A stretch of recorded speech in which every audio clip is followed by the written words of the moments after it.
o ensejo da justiça desportiva, a capitulação da justiça desportiva pelo meio do artigo 217 da Constituição Federal. Então, essa aula e as demais subsequentes, a gente vai tratar um pouco da justiça desportiva, de algumas normas disciplinares, para vocês entenderem como é que funciona o sistema da justiça desportiva, do futebol, e para que assim vocês consigam advogar de forma efetiva e entendam as possibilidades de atuação na advocacia.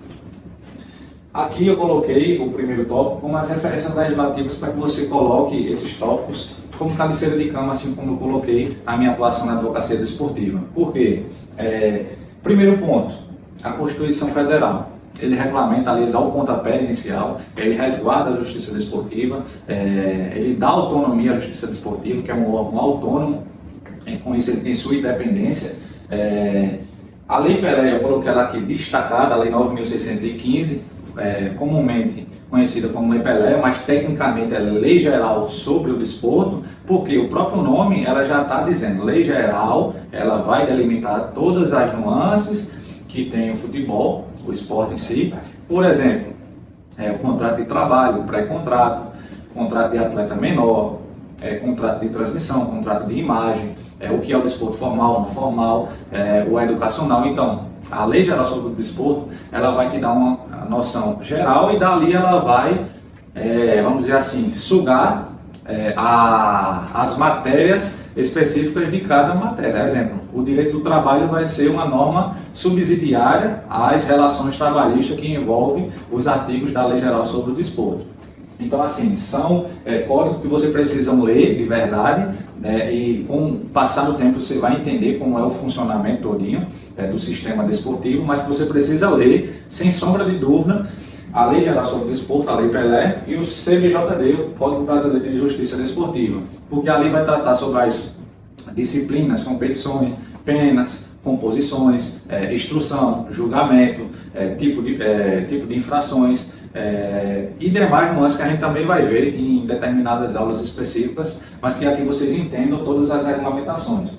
A regulamentação específica e geral de cada competição vai depender, claro, se a competição é nacional, determinado tipo de modalidade, se é futebol, se é tênis, se a competição é estadual.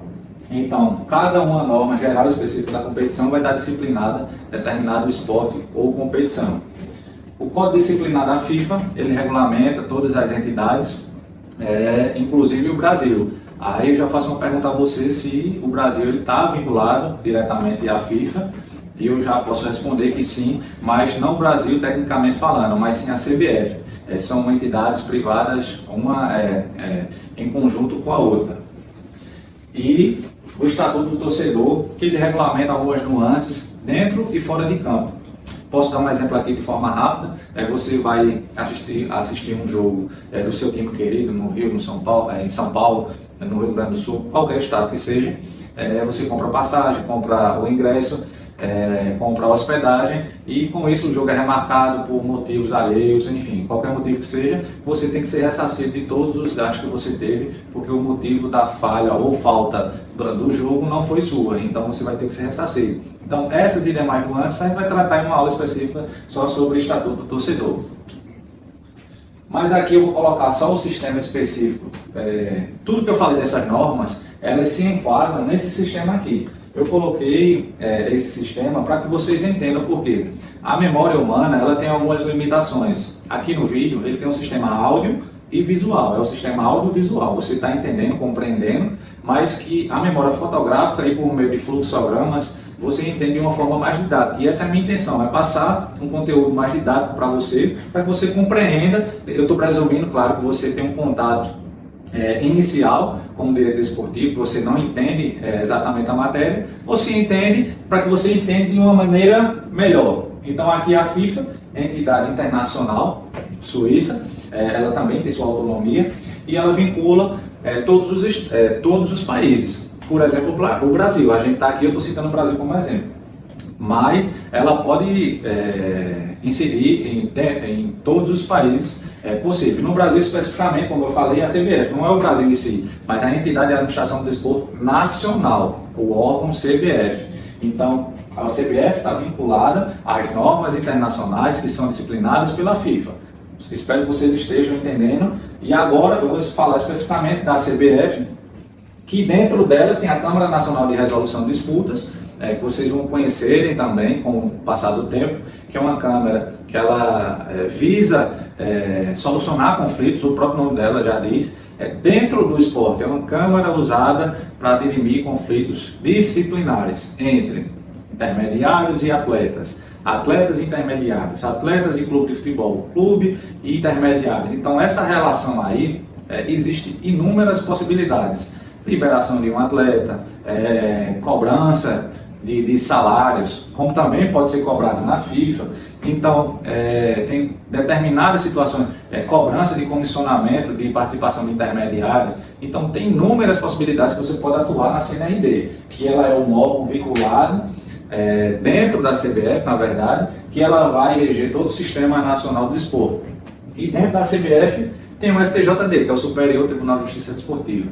É o superior, para que vocês entendam, ele é equiparado ao STJ, STF, é o último grau recursal que a Justiça Desportiva tem.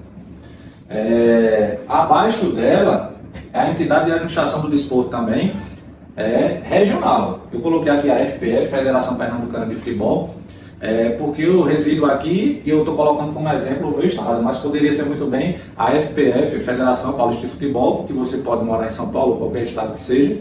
É a entidade de administração do desporto regional, ela vai regulamentar todo o estado.